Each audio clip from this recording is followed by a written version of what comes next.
इंशाअल्लाह ईदर हुकूमत जमात थी जेकरे तव्हां चाहियो था त कायद सद वज़ीर आला थे सही अब्दुल कयूम हावेदी गवर्नर थे तक पटे को जोश था बाकायदा तव्हां चाहियो था अल्लाह पनाह दे तो जेकरे इतनी आलमी जंग लगी तो पूरी मिडिल ईस्ट जेका है वो उठड़ी वेंदी पर गल्फ कंट्रीज बिल्कुल तबाह थी वेंदा मुस्लिम दोस्तों अफगानिस्तान में अमेरिका की फौजूं जॾहिं निकिरी वयूं तो उन वक़्तु अमेरिका जो न्यू वर्ल्ड ऑर्डर तबाह थी वियो जॾहिं फलस्तीन जंग जोड़ी हमास वारनि हिमत कई 72 लख माण्हू रत सां राहत उनजी थी वई तो उन्हनि जी जदोजहद सां इसराइल जो डिफेंस सिस्टम आयरन डोम तबाह थी वियो हिन वक़्तु जॾहिं इसराइल अमेरिका ईरान की जंग हले थी पई तो चीन ऐं रूस की मदद सां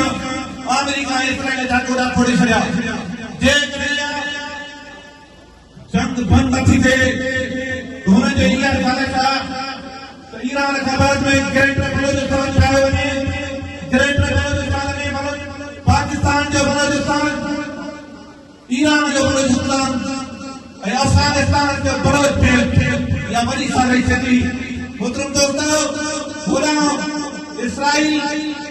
असां ॿुधंदा हुआसीं 51 साल असां जमात में गुज़ारियो आहे आप लाखों साहब जॾहिं खटिया में हूंदो मौलाना मोहम्मद सलाम अलैकुम ये जनरल अमेरिका है उनजी लौंडी इसराइल बार बार कंदा पर जे जो साहब हकीकत आहे तो सॼो यहूद जो कब्ज़ो जेको अमेरिका ते बि आहे दादागिरी इसराइल जी आहे तंहिंजे करे दादागिरी खे ख़तम करण लाइ इंशाअल्लाह अज़ीज़ हुजूर सल्लल्लाहु अलैहि वसल्लम जी हदीस मुताबिक़ वो वक्त भी तो जॾहिं यहूदी जेके देश नाबूद थींदा ऐं इस्लाम जी हुकूमत थींदी हिन वक़्तु ॾिसो था त ट्रांसजेंडर बिल पास कयो वञे थो पियो ट्रांसजेंडर जो मतिलबु इहो आहे ट्रांस वारा तब्दील जेंडर माना जेंट्स हिकिड़ा कुदरती तौर ते माण्हू ट्रांसजेंडर जे कोई एतिराज़ कोन्हे पर हिकिड़ा माण्हू अहिड़ा आहिनि जिनखे कुदरती तौर ते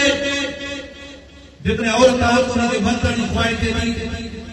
उन्हीं के अंदरूनी तौर पे इंदर साइंस हो कुदरती वर्तानी ताकत है करने करे जितने वो आपको खतरा है तो उन्हें औरंगाबाद जगह है उन्हें रियायता उन्हें बाकी बिगड़ा मानो ट्रांसजेंडर के हद तक बैठना सदा फकरा जिंदा पिया बड़ा जुल्म आप दोस्तों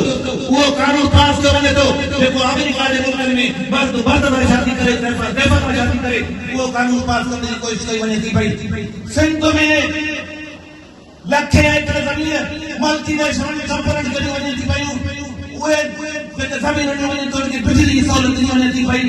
उन्हनि खे अनाज उन्हनि खे ॿिज जी सहूलियत ॾिनी वञे थी पई उन्हनि खे दवा जी सहूलियत ॾिनी वञे थी असां चऊं था जेकॾहिं इहे सहूलियतूं असांजे पाकिस्तान जे हर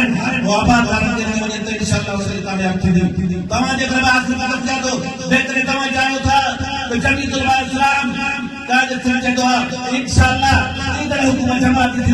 जेकॾहिं तव्हां चाहियो था त कायद सद वज़ीर आला थे सही अब्दुल कयूम हावेदी गवर्नर थे तक पटे को जोश था बाकायदा तव्हां चाहियो था आवाज़ इंशाअल्लाह ईदर हुकूमत जमात थी जेकॾहिं तव्हां चाहियो था त कायद सद वज़ीर आला थे सही अब्दुल कयूम हावेदी गवर्नर थे तक पटे को जोश था बाकायदा तव्हां चाहियो था आवाज़ कुर्बानी ॾींदा उन्ही जे लाइ जान ॾींदव माल ॾींदव वक़्तु ॾींदव